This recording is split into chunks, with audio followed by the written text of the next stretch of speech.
¿Qué tal? ¿Cómo están amigos de Sin embargo? Gracias por acompañarnos a esta columna dedicada a lo que pasa en los Estados Unidos, en donde estamos de acuerdo que la profunda división de la sociedad norteamericana existió antes de Donald Trump y tristemente seguirá presente cuando éste ya no esté.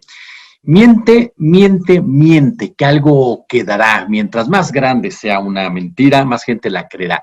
Esta idea que fue afirmada por Joseph Goebbels en los años de la Segunda Guerra Mundial, justamente cuando ejercía como ministro para la Ilustración Pública y Propaganda del gobierno hitleriano, pues tal parece que hoy le estamos nuevamente viviendo, leyendo y oyendo, producto de qué, de la propaganda diaria, en los tweets, en las declaraciones públicas del presidente de Estados Unidos, Donald Trump. Y a pesar de que las cifras demuestran que Trump perdió las elecciones, a pesar de que los minuciosos recuentos de los votos emitidos confirman también la derrota electoral de Trump, bueno, millones de personas en este país siguen creyéndole a Trump. Y lo más terrible es que aún seguirán creyendo a Trump, aunque él ya no esté al frente de la Casa Blanca. Como millones siguieron creyendo y apoyando a Hitler, el jefe de Goebbels, durante el régimen nazista. Fomentar el caos, la incertidumbre, hasta más no poder para hacer la labor del nuevo presidente lo más difícil posible, es la tarea precisamente de Trump y de sus seguidores. Unos seguidores que se ubican en uno de los estratos más, perdón que lo llame así, pero más enfermizos de la sociedad americana. Hablamos de los blancos que se sienten amenazados, esta población rural que se siente abandonada, los trabajadores de las fábricas que cerraron debido a la relocalización, la clase media acomodada de los suburbios que se siente amenazada por los pobres que invaden sus propiedades, los negros que se convirtieron en clase media y miran con horror la miseria de la mayoría de los afroamericanos, los evangélicos que se alegraron de tener dos poderosos secretarios de Estado, como Mike Pence y Mike Pompeo, y que se convirtiera al Tribunal Supremo en una institución de derecha. Toda esa gente existe y fue unida por Trump y van a sobrevivirle a Donald Trump. Y en un país donde existe el odio, los opositores se han convertido en enemigos, plagado por la epidemia de las drogas, donde 1 de cada 6 estadounidenses padece problemas psicológicos y donde más personas mueren al año a causa de las armas que durante la guerra de Vietnam, crear la unidad va a ser una tarea muy complicada, muy, pero muy difícil. Ha sido una votación polarizada enormemente en la sociedad norteamericana. No se votó realmente a favor de Joe Biden, se votó en contra de Donald Trump. Y esto, por supuesto, que siempre tendrá una repercusión. No dejar de lado, por supuesto, que estamos también asistiendo a una disputa interna de las élites estadounidenses, que tanto la CIA, los servicios secretos, los medios, el poder militar, parte del Partido Republicano, el establishment, consiguieron empujar a Trump fuera de la Casa Blanca.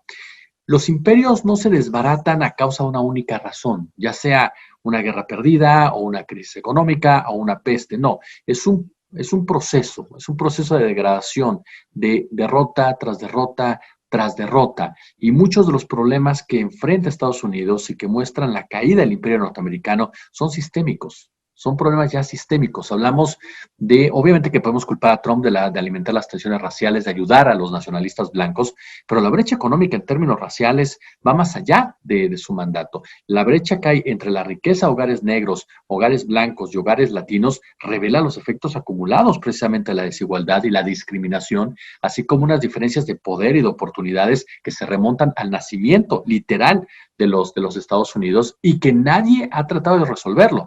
Incluso uno de los mayores crecimientos de la desigualdad norteamericana entre blancos, negros, latinos, segregación escolar, incluso desigualdad tecnológica, se da durante los gobiernos de William Clinton y también de Barack Obama. Pero hay un factor clave aquí que tampoco a nadie le ha interesado arreglar en los Estados Unidos y ahora se pagan las consecuencias. El sistema electoral norteamericano, que permite que las elecciones sean ganadas por los candidatos que menos votos tienen.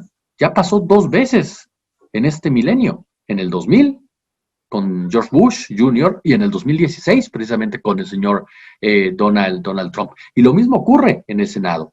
¿No? Además, hay manipulación también de distritos electorales, hay tácticas de supresión del voto generalizado, especialmente entre las comunidades más pobres y las personas racializadas. Uno de los mayores problemas de la democracia estadounidense es esa, que no es democrática.